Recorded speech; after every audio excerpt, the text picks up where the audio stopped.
بسم اللہ الرحمن الرحیم۔ السلام علیکم جماعت نہم۔ جیسا کہ ہم اپنے پہلے لیکچر میں مرزا اسد اللہ خان غالب کے بارے میں پڑھ چکے ہیں کہ غالب نے کیسے ہی بچپن میں شعر کہنے شروع کیے اور ان کی پرورش کا ذمہ بھی ان کے چچا نے لیا، جو کہ وہ بھی بعد میں وفات پا گئے۔ والدہ کے ساتھ زیر نگرانی آپ نے تعلیم کا سلسلہ جاری رکھا اور اپنے ذوق و شوق کے ساتھ شاعری شروع کی، اور غزل گوئی میں غالب کو ایک کمال حاصل ہے، ایک مقام حاصل ہے۔ غالب کا غزل گوئی میں ایک سب سے بڑا نام ہے۔ غالب جو ہیں وہ زیادہ تر جو ہے اپنی الفاظ کی تراکیب کو اس طریقے سے استعمال کرتے ہیں کہ پڑھنے والے کو آسانی سے سمجھ آ جاتی ہے۔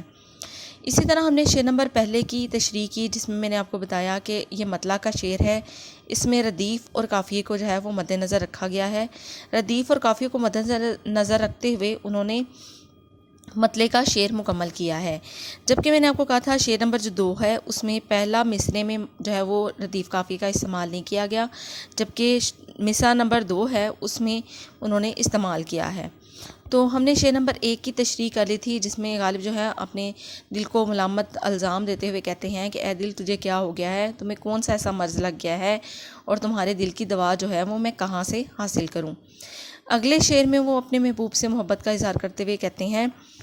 ہم ہیں مشتاق اور وہ ہے بے قرار۔ مشتاق کہتے ہیں اشتیاق رہنا، شوق رہنا ملنے کا، اور بیزار کا مطلب ہے اکتایا رہنا، اکتا جانا جو ہے وہ کہلاتا ہے۔ اب آپ دیکھیں کہ اس مصرعے میں انہوں نے ردیف اور قافیے کو استعمال نہیں کیا۔ یا الہی مطلب اللہ تعالیٰ کو مخاطب کرتے ہوئے کہتے ہیں، یہ ماجرا کیا ہے، ماجرا کیا ہے، قصہ کیا ہے، صورتحال کیا ہے۔ اب دیکھیں کیا ہے استعمال کیا ہے، اس میں ردیف بھی استعمال ہوئی ہے اور قافیہ بھی۔ کیا جو ہے وہ ہمارا قافیہ ہے اور ہے بڑی یہ ہے جو ہے وہ ہماری ردیف ہے۔ یہاں وہ بڑے خوبصورت انداز سے اپنے جو ہے محبوب سے ملنے کا اظہار کرتے ہوئے کہتے ہیں کہ میرا جو دل ہے اس سے ملنے کے لیے بے چین ہے، اور میں اس سے ملنے کے شوق میں ایسا لگتا ہے جیسے میں اکتایا ہوا محسوس ہوتا ہوں کہ میرے اس قصے کی سمجھ مجھے نہیں آتی کہ میرا دل مجھے ہر وقت بے قرار بے چین رکھتا ہے، کیونکہ وہ چاہتا ہے کہ مجھے میرے محبوب کا دیدار حاصل ہو، اور محبوب سے ملنے کی خاطر جو ہے وہ میرا دل جو ہے ہر وقت بے چین اور بے قرار رہتا ہے۔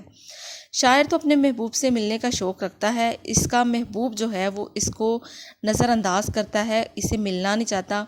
اور اس کا محبوب اس سے اکتایا ہوا ہے، جبکہ شاعر جو ہے وہ بار بار اس سے ملنے کی خواہش جو ہے وہ ظاہر کرتا ہے۔ یہاں بھی شاعر جو ہے اپنے دل کو ہی الزام دیتے ہوئے کہتے ہیں کہ اے دل اگر وہ ملنا نہیں چاہتا، اس چیز پہ آمادہ نہیں ہے، ملنے کو تیار نہیں ہے، تو تم بار بار مجھے وہاں پہ اس در پر جانے کے لیے بے چین اور بے قرار کیوں کرتے ہو۔ یہاں بھی جو ہے وہ شاعر جو ہے اپنی بے قراری کا اظہار کرتے ہوئے کہتا ہے کہ ہر وقت میرا محبوب میری نگاہوں کے سامنے ہو، میری سب سے بڑی خواہش جو ہے وہ یہی ہے۔ نیکسٹ ہم شعر نمبر 3 شروع کرتے ہیں۔ میں بھی منہ میں زبان رکھتا ہوں۔ اب اس کا بھی پہلا مصرع ہے، اس میں بھی جو ہے ردیف اور قافیے کا استعمال نہیں کیا گیا۔ انہوں نے کہا ہے کہ منہ میں زبان رکھتا ہوں، مطلب کہنے کے لیے الفاظ جو ہیں وہ میرے پاس بھی ہیں۔ کاش پوچھو کہ مدعا کیا ہے۔ کاش کا مطلب ہے افسوس کرتے ہوئے کہتے ہیں، مدعا کا مطلب ہے کہ دل کی بات کرنے کا اظہار جو ہے وہ کیا ہے میرے پاس، ٹھیک ہے، وہ دل کی بات کو کس طریقے سے بیان کریں، مدعا کیسے کہیں، تو اس کے بارے میں شاعر کہتے ہیں کہ میرا بھی دل کرتا ہے کہ زبان سے میں نا بے قراری کا اظہار کر دوں، اپنے محبوب کے سامنے جاؤں اور اسے صاف صاف الفاظ میں کہہ دوں کہ میرا دل ہر وقت تم سے ملنے کے لیے بے چین ہے، بے قرار ہے، لیکن تم ہر وقت میرے سے اس طرح کا رویہ اختیار کرتے ہو جیسے تم میرے سے اکتا گئے ہو۔ وہ اپنی خواہش کو جو ہے وہ اپنے محبوب پر ظاہر کرنا چاہتے ہیں، لیکن جو زبان ہے وہ ان کا ساتھ نہیں دیتی۔ زبان اس لیے ساتھ نہیں دیتی کیونکہ وہ بار بار دل جو ہے وہ ملامت کرتا ہے کہ کہیں ایسا نہ ہو کہ زبان سے نکلے ہوئے الفاظ جو ہیں وہ محبوب کو جو ہیں وہ رسوا کر دیں، اس کی بدنامی کا باعث بنے۔ اس لیے وہ اپنے جذبات کو کنٹرول کرتے ہوئے، ان پر قابو پاتے ہوئے جو ہے وہ اپنے محبوب سے یہ بات جو ہے وہ دل میں ہی رکھتے ہیں، اور بات کرنے کا گمان تو رکھتے ہیں، لیکن ان کے سامنے جاتے ہی جو ہے وہ خاموشی اختیار کر لیتے ہیں کہ اگر میں بولا یا میرے الفاظ کچھ ایسے ہوئے جو میرے محبوب کو ناگوار گزرے، جو اس کے ارد گرد رہنے والے لوگ ہیں اس کو ناگوار گزرے، تو اس پر کیا گزرے گی۔ وہ اپنے آپ کو سمجھانے والے انداز میں کہتے ہیں کہ میرے منہ میں زبان ہے، میں بھی بات کر سکتا ہوں، دوسروں کو بتا سکتا ہوں، دوسروں کے بارے میں پوچھ سکتا ہوں، لیکن میرا جو دل کم وقت ہے وہ اس چیز کے ماننے کے لیے تیار نہیں ہے کہ میں جا کر سامنے محبوب کے بالکل روبرو کھڑے ہو جاؤں اور اس سے بات کر کے اس سے کہوں کہ تمہارے نہ ملنے کی وجہ کیا ہے۔ مطلب یہاں پہ وہ محبوب سے محبت کا اظہار بھی کرتے ہیں، لیکن زمانے کی رسوائی سے بچنے کے لیے اس کے سامنے جا کے بات کرنے سے ڈرتے ہیں۔ اگلا شعر ہے شعر نمبر 4، ہم کو ان سے وفا کی امید کی ہے امید، یعنی کہ وہ یہاں پہ غالب اپنے آپ کو مخاطب کرتے ہوئے کہتے ہیں ہمیں جو ہے، یعنی کہ مجھے جو ہے اپنے محبوب سے جو ہے وفا کہتے ہیں محبت کی، خلوص کی، امید کہتے ہیں آس ہونا۔ جو نہیں جانتے، یعنی کہ جن کو نہیں پتہ ہے وفا کیا ہے، محبت کیا ہے، خلوص کیا ہے۔ یہاں شاعر خوبصورت انداز سے کہتے ہیں کہ میں ان لوگوں سے محبت کر بیٹھا ہوں جنہیں جو ہے وفا کی آس امید لگائے بیٹھا ہوں، جنہیں پتہ ہی نہیں کہ وفا نامی چیز، خلوص، محبت، مروت ہوتی کیا چیز ہے۔ یہاں شاعر کہتا ہے کہ میرا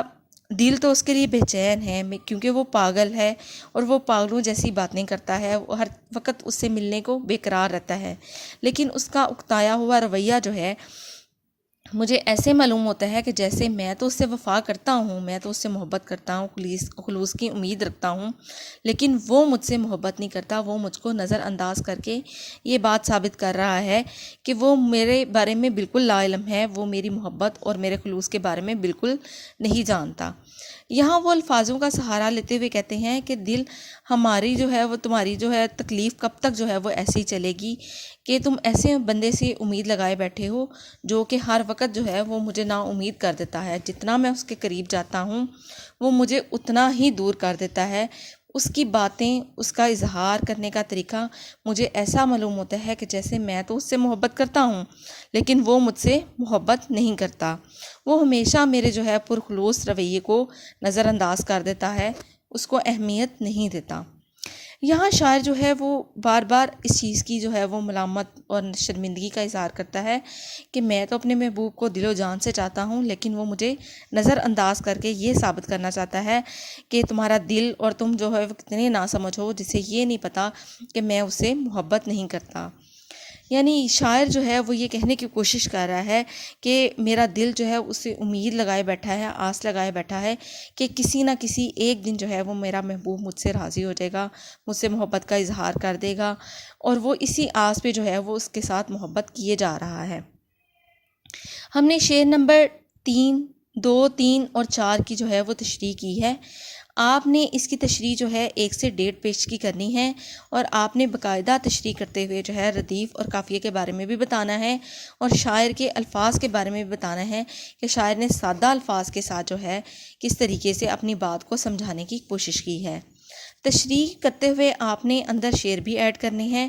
اور وہ شعر آپ لوگوں نے کہیں سے بھی لے کے آپ نے شعر کی نزاکت کو سامنے رکھتے ہوئے شامل کرنے ہیں۔ یہ آپ کا اسائنمنٹ کا کویسچن نمبر جو ہے وہ 3 اسی سے حل ہونا ہے۔ اس کے علاوہ جو ہے چھوٹے چھوٹے MCQs کے کویسچنس ہیں جو اسی سے غزل سے ریلیٹڈ ہیں اور اس کے بارے میں پوچھے گئے ہیں، وہ بھی آپ نے حل کرنے ہیں۔ شکریہ۔